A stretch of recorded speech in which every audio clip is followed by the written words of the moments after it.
it has to, I mean, a lot of people wonder, why is trust in WHO declining? Well, one reason might be that it isn't trustworthy. And, it needs to improve the quality of its information and analysis. If you look at its Q&A on e-cigarettes, it's basically extremely misleading. Now, you can't keep doing that and then come back to the public and expect them to trust you on something like pandemics or vaccines or the other things where they really need public trust. Hello, world. Welcome to the Vaping Unplugged podcast. Everything you need to know about vaping and tobacco harm reduction. Hello and welcome to Vaping Unplugged, the World Vapers Alliance podcast. I'm Michael, and today I will talk to the great Clive Bates. I think to most of you, he doesn't really need an intro. We know him as one of the most outspoken harm reduction advocates in the field and one of the greatest experts.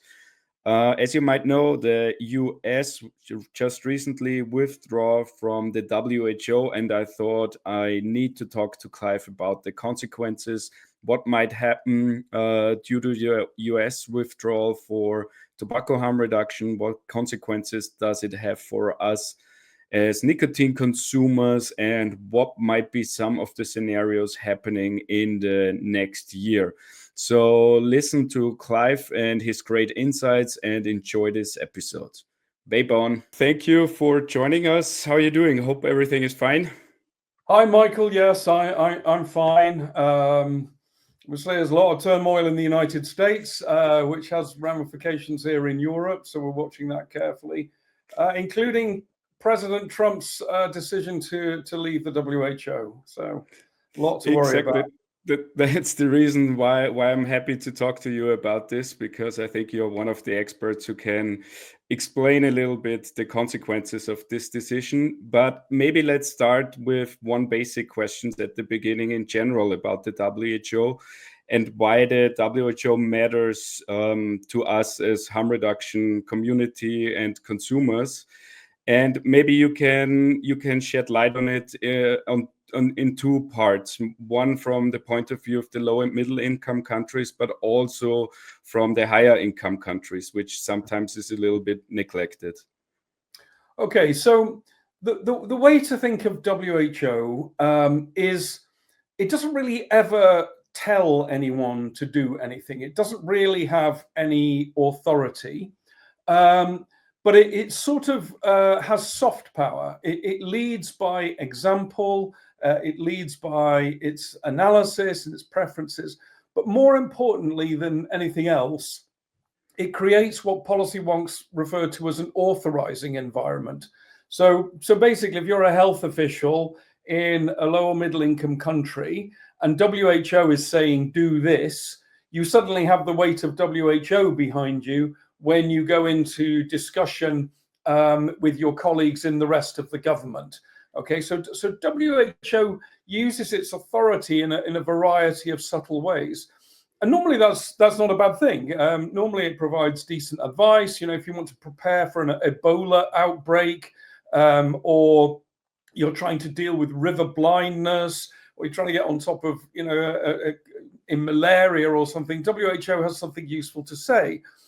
The problem is that it is completely ill-equipped to deal with the behavioral issues like tobacco. It just doesn't seem to be able to give good advice, and instead it gives motivated ideological advice, which unfortunately has been influenced by outsiders, but generally is extremely hostile to the perfectly rational and sensible public health strategy of tobacco harm reduction, which is trying to persuade people who use nicotine for whatever reason, whether we like it or not, to go from high risk to low risk products. WHO has very firmly set itself against that strategy in a variety of ways, with bad science, with bad advice to stakeholders, with bad policy propositions, with inappropriate stakeholder management, selectively calling experts that meet that agenda and so on. So it has become a rogue actor in that aspect of public health. And that's the problem. We have to distinguish between what WHO can and must do and what WHO shouldn't do and is doing badly. And in front of the background that the US is now pulling out of WHO, at least on the surface, that seems to be good news. Maybe that puts pressure on WHO to change exactly that. Or do you see that in a different way? Well, there's two ways to look at it. One is that you pull out, you take all your money away, you go off and sulk, and basically you lose leverage. Now, that's not a good thing, to be honest, because essentially the US walks away, then the US has no more say. And whatever Donald Trump and his government thinks doesn't really matter to WHO. They just carry on with a diminished budget. And it may have negative effects as well. WHO is funded through two main sources. One is assessed contributions, which are essentially a requirement for each of the members of the WHO to pay up a certain amount according to how rich they are and how many people they have. And then the other is voluntary contributions. And those are countries or foundations, charities, whatever, putting in money, usually with some strings attached. And unfortunately, WHO on its tobacco side gets quite a lot of that from the Bloomberg philanthropies. And, Mr. Bloomberg himself is a prominent figure for WHO. So the danger of pulling money is that WHO relies more on these voluntary contributions and less on these assessed contributions. So it's not necessarily a good thing at all, in my view. Sorry, go on. I just wanted for clarification, does that, or do you think it will have also consequences for FCTC, even though the US is not a signature of the treaty anyways? It has some consequences for FCTC, but probably not that much. I mean, the reason is that the FCTC and its secretariat are funded separately. So the parties to the FCTC pay in a certain contribution to fund the secretariat, the meetings, and so on. So that exists. It sort of exists within WHO's orbit, but it's a separate enterprise and it's separately funded. And as you say, the United States is not a party to the FCTC, so it isn't paying anything in. The US does have some peripheral roles in all of these. It's an observer at the FCTC, and it would probably continue to be an observer at the FCTC unless it just chooses to withdraw completely. It's been a leading light in the Global Tobacco Network, the Global Tobacco Regulators Forum, and also in Top Lab, which is the network of analytical labs. So it's still connected in various ways to sort of, multilateral tobacco control policy through these other things, which are in the orbit of WHO. But more or less, I think we should see this as it withdrawing. And it's not a good thing. There are useful and important things that WHO should do and can do. And we will be sorry if we have another big pandemic and we are not prepared for, a massive outbreak of transboundary infectious pathogens, which, could be more terrifying than we saw with COVID quite easily. And one of the things that we have to do is be ready for that in the future, given how much sort of global mobility there is. These things will spread. We may come to regret the day that we've sort of weakened WHO. Now, I think the important thing, and this is what the Trump administration should do, is distinguish between what WHO can and must do, or some entity like WHO that you'd have to invent if you didn't have WHO, what it can and must do, and focus on those things so that it is, ready to deal with things, deal with outbreaks of, Ebola, help developing countries deal with the tsetse fly, all of these kind of things that are kind of like gruesome health problems that WHO can do something about. and then leave off the sort of individual behavioral stuff, which is much more obviously within the jurisdiction of member states. And the world now is sufficiently connected that anyone can get sort of best practice advice on tobacco control. You don't really need WHO. I mean, the FCTC provides that, and that's separate to WHO. So what it really needs is to focus on fundamentals and things that it can do well, and including good, tobacco policy that is focused on dealing with smoking, including dealing with smoking by tobacco harm reduction. And then we would have WHO in a much more sort of, realistic position. It has to, a lot of people wonder, why is trust in WHO declining? Well, one reason might be that it isn't trustworthy. And, it needs to improve the quality of its information and analysis. If you look at its Q&A on e-cigarettes, it's basically extremely misleading. Now, you can't keep doing that and then come back to the public and expect them to trust you on something like pandemics or vaccines or, the other things where they really need public trust, because they look at it and say, yeah, but you're not trustworthy, so I don't believe anything you're saying, including and as well as the things on tobacco. So those are the things that the Trump administration should be pushing. But to be honest, I'm worried that what they're doing is just disengaging, flouncing out and walking away, rather than saying, we'll come back in if you do this, or we're pulling out unless you do that, and making it much more of a negotiating stance. Yeah, now you took away my follow-up questions, because I wanted to ask exactly that, because the way I understood it, the withdrawal comes only into effect in a year. So is there no chance that it is some kind of negotiation tactic where we know from Trump he comes in with the full force and then maybe makes a deal which looks a bit different, or maybe might push them in the right direction? Well, it's very hard to tell what's going on there. There's no sign from Trump or his people that they want to negotiate or that they have a reform plan. The executive order it's drawn up with it really rests on two or three things. First of all, the way WHO handled the COVID pandemic, in particular its interactions with China. Secondly, what the executive order claims is reform that was never done, but it's not specific about that. And then thirdly, it's a funding issue in which the US pays by far the most. China is second, but China has a larger population, a much bigger economy than it did. And China still counts as a developing country and kind of gets a funding discount. Now, that's not a WHO problem. That's a problem across the UN system as a whole. So the same, more or less the same formula is used for calculating contributions in every UN agency. So that would be a problem that would need to be solved at a level above WHO, and would probably take some time.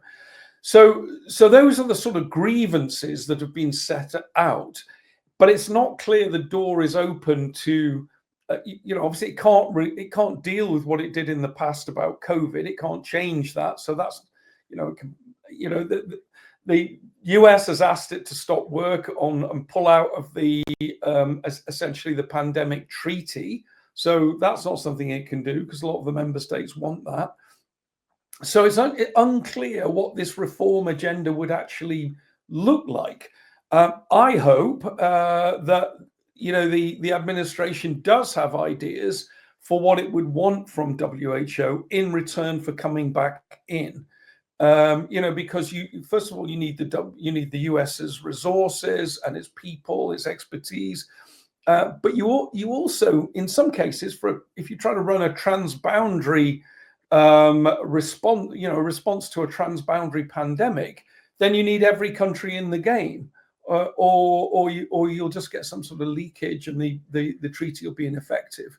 So So I hope the administration comes up with an aggressive reform agenda, demands cuts, demands an end to the ideological posturing on tobacco and some of the other lifestyle things, where they just seem to have adopted a sort of fanatical anti-industry and anti-pleasure sort of agenda, and they stick to what they're good at and what they're there to do, which is not what they're doing at the moment.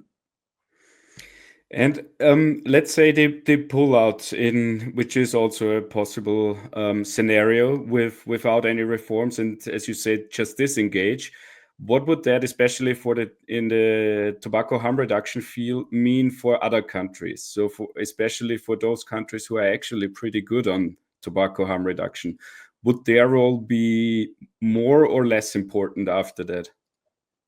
Well, I think because the US doesn't participate as a party to the Framework Convention on Tobacco Control, the overall effect would probably be to strengthen the influence of the European Union in this, which in the past I might have said was a good thing, but at the moment the European Union is looking for WHO to recommend ever more extreme measures as part of its effort to justify them through the renegotiation of the Tobacco Products Directive.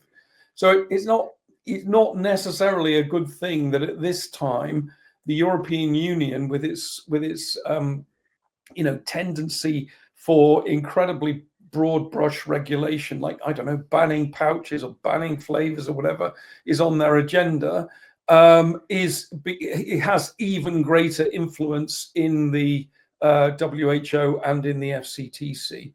So I think that's a thing for the the Americans to consider, is whether in doing this they are empowering other blocs. The European Union, maybe China becomes more powerful than it was before. But that's a matter of how it plays multilateral institutions generally, and how it gets its way in other institutions like the World Bank, the IMF, the World Trade Organization, various other things that it plays in. But let's see. We probably won't know for a year or so what their real agenda is, even if they have one. And as a final question, so from your point of view of this situation, what could or would be the best case and worst case outcomes? Best case is that the US comes in with a series of reform demands that are about truthfulness and trustworthiness in terms of WHO's input, a science-based approach to tobacco and nicotine policy, that it focuses on the non-communicable diseases and therefore focuses entirely its effort on bringing smoking down. More than 1 billion smokers worldwide. Why it spends so much time focusing on vaping, heated tobacco product pouches, when there's 1 billion smokers and several million new smokers every year, I do not know. So stick to the thing that's driving ill health and disease and try to get reforms on that. In other words, go back to the basics of the FCTC and the non-communicable disease mission of the WHO. Stop recommending policies that have obvious unintended consequences, like recommending prohibitions of vapes and heated tobacco products, as they've done in India, in Vietnam recently, and rewarding countries for taking really bad policy decisions. Stop all that. That has to stop.